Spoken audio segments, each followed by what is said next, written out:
नहीं, माननीय मुख्यमंत्री जी को लिख के भेज चुका। क्या बोल रहे हैं माननीय?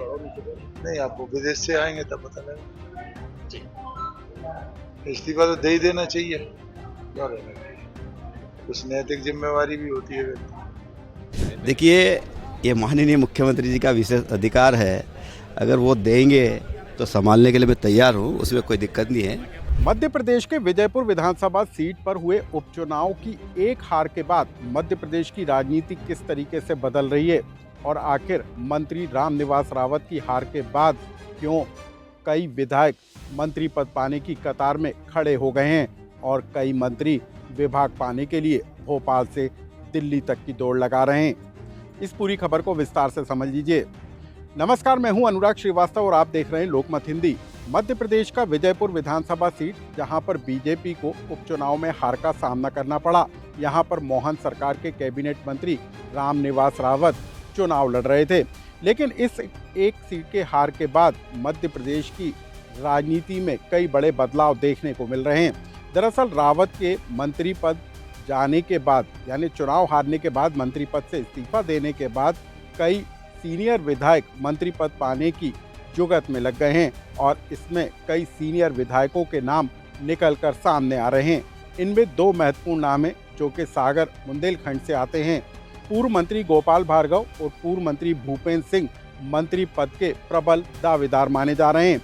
हालांकि मंत्री पद किसी को मिलेगा, इसकी गुंजाइश कम नजर आ रही है। लेकिन रामनिवास रावत के चुनाव हारने के बाद उनके पास मौजूद वन और पर्यावरण जैसे महत्वपूर्ण विभाग की जिम्मेदारी संभालने के लिए अब कई मंत्री भोपाल से लेकर दिल्ली तक दौड़ लगा रहे हैं। प्रदेश के दो मंत्री विजय शाह, जिनका पसंदीदा विभाग वन विभाग रहा है और अभी वो आदिम जाति कल्याण विभाग की जिम्मेदारी संभाल रहे हैं, वो उन्होंने दिल्ली में केंद्रीय मंत्री शिवराज सिंह चौहान और केंद्रीय वन एवं पर्यावरण मंत्री भूपेंद्र सिंह से मुलाकात की। इसकी तस्वीरें भी सामने आईं। इसके अलावा पूर्व वन विभाग की जिम्मेदारी संभालने वाले मंत्री नागर सिंह चौहान ने भी दिल्ली में केंद्रीय मंत्री शिवराज सिंह चौहान से मुलाकात की। इन दोनों मंत्रियों की दिल्ली में केंद्रीय नेताओं से मुलाकात के मायने यही निकाले जा रहे हैं कि रावत के पास मौजूद महत्वपूर्ण विभाग वन और पर्यावरण की जिम्मेदारी वो संभालना चाहते हैं और इसी के लिए वो जुगत लगाते हुए नजर आ रहे हैं। लेकिन इन सब के बीच में आप चुनाव हारने वाले मंत्री रामनिवास रावत और उनके विभाग की जिम्मेदारी संभालने को तैयार दिख रहे नागर सिंह चौहान के इन बयानों को सुन लीजिए। भारतीय जनता पार्टी जो भी भूमिका मुझे देगी, पूर्ण कर्तव्य के साथ, तन्मयता के साथ और पूर्ण ऊर्जा के साथ निभाऊंगा। कैबिनेट मंत्री थे अभी तक। ठीक है, तो अब तक थे, कब तक रहे, वो भूमिका निभाई।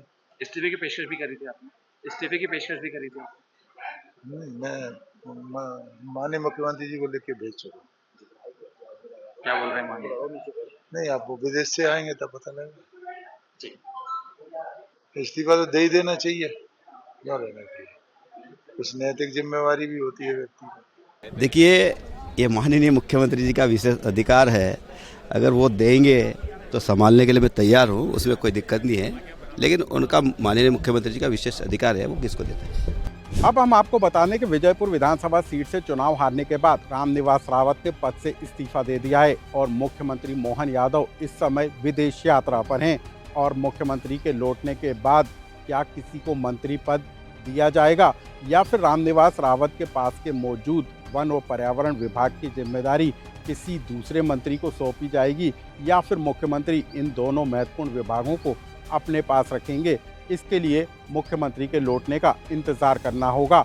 लेकिन फिलहाल मुख्यमंत्री के विदेश में होने के कारण मध्य प्रदेश के बीजेपी विधायक और मंत्री भोपाल से दिल्ली तक पद पाने के लिए और विभाग पाने के लिए दौड़ लगाते हुए जरूर नजर आ रहे हैं। लेकिन किसकी लॉटरी खुलेगी, इसके लिए फिलहाल इंतजार करना होगा।